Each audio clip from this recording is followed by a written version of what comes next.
Hello मेरे प्यारे साथियों। आज मैं आप सभी के लिए एक सूचना लेके आया हूँ और ये जो सूचना है, ये जो जानकारी है वो 9th क्लास के बच्चों के लिए खासकर, जो अभी सीबीएसई ने 2026 और 2027 की जो सेशन में अपडेट किया है सिलेबस में, खासकर मैथ्स के सिलेबस में, साइंस के सिलेबस में, सोशल साइंस के सिलेबस में, ये मैं आपको बताऊँगा। आज मैं आपको मैथ्स के सिलेबस में बता रहा हूँ कि क्या अपडेट हुआ है। देखो, सबसे पहले आपको बता दूं कि जो 9th में जो चैप्टर होते थे पहले आसान थे, अब क्या उसमें 10th का भी इंक्लूड कर दिया है कुछ, और कुछ 11th का भी इंक्लूड कर दिया है। जैसे आपको बता दूं, न्यू इंक्लूडेड जो चैप्टर है सीक्वेंस एंड प्रोग्रेशन, ये 9th क्लास में ऐड कर दिया है। पहले एपी जो होता था अर्थमेटिक प्रोग्रेशन 10th क्लास में हुआ करता था, अब ये चैप्टर 9th क्लास में भी आ गया है। जीपी जो होता था ज्योमेट्रिक प्रोग्रेशन, ये जो था 11th का चैप्टर था। किसका था? 11th का। अब वो 9th क्लास में पढ़ाया जाएगा। प्रोबेबिलिटी आपको 9th क्लास में पढ़ाई जाएगी। अलजेब्रिक एक्सप्रेशन आपको 9th क्लास में पढ़ाया जाएगा। जैसे आपको चैप्टर था पॉलिनोमियल, अब जो पॉलिनोमियल चैप्टर था, ये पॉलिनोमियल चैप्टर में अब लेवल बड़ा हो गया है इसका, ये अब इसमें अलजेब्रिक एक्सप्रेशंस आ गई हैं। ठीक है, तो ये थोड़ा सा बड़ा हो गया लेवल। ठीक है, अब नंबर सिस्टम में √2 √3 इरेशनल प्रूफ करने के लिए आएगा। ये पहले 10th क्लास में था। √2 √3 √5 ये प्रूफ करना 10th क्लास में था। ठीक है, बट आपको अब 9th क्लास में भी यही पढ़ना पड़ेगा, √2 √3 इरेशनल प्रूफ करना।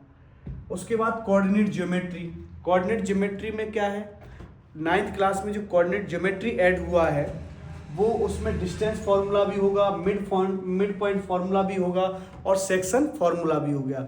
ये सारे फार्मूले 10th क्लास में हुआ करते थे, बट आपको न्यू सेशन 2026 से 2027 में आपको क्या पढ़ना पड़ेगा? कोऑर्डिनेट ज्योमेट्री 9th क्लास में पढ़ना पड़ेगा। ठीक है, अब लीनियर इक्वेशन जो था वो ग्राफिकली एंड अलजेब्रिकल सॉल्यूशन आएगा, ग्राफिकली रिप्रेजेंटेशन भी आएगी, algebraical solution, elimination method, substitution method, ये आपके ऐड हो गए लीनियर इक्वेशन में भी। ठीक है, 10th क्लास का।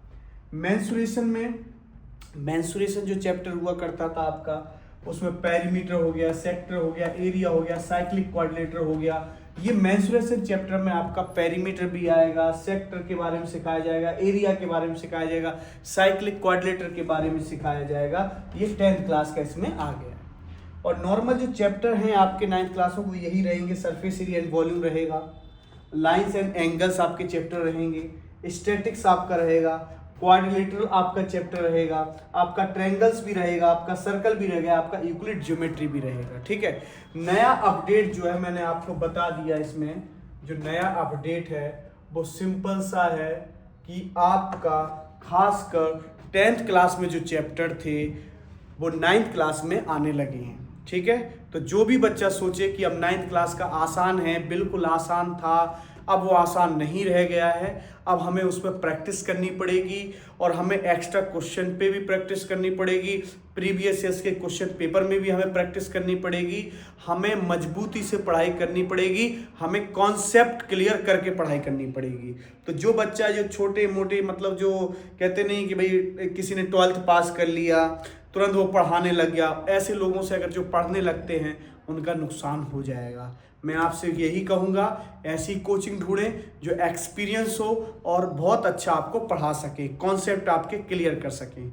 ठीक है, मेरे सभी 9th क्लास के बच्चे इस बात को ज़रूर ध्यान दें और इस चीज़ को शेयर करें 9th क्लास के बच्चों से। और न्यू सेशन मेरा जल्दी स्टार्ट होने वाला है, मैं आपको अपडेट कर दूंगा, उसको ज्वाइन करें, ऑनलाइन भी और ऑफलाइन भी। जय हिंद, जय भारत।